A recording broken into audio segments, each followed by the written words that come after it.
nghèo dòng xưa mẹ nuôi con nên người, lòng mẹ bao la giống biển khơi.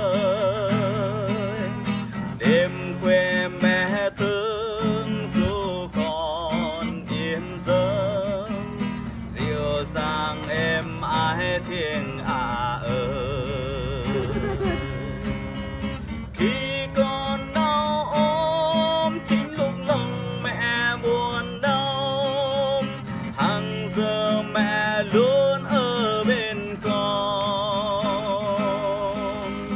Tao tần hôm sớm nuôi con khôn lớn, mẹ người đẹp nhất của đời con.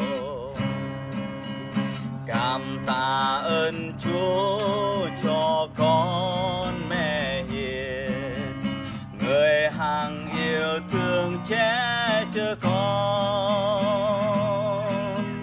Cho con sớm tối miếng cơm chiếc áo, và dạy con tiếng hát trẻ thơ.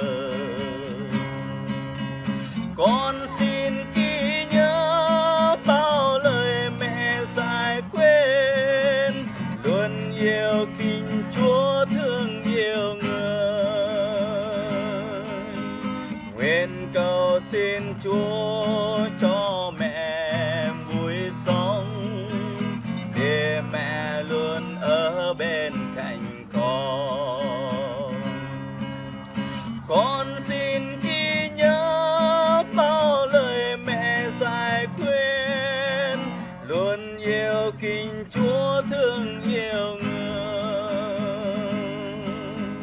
Nguyện xin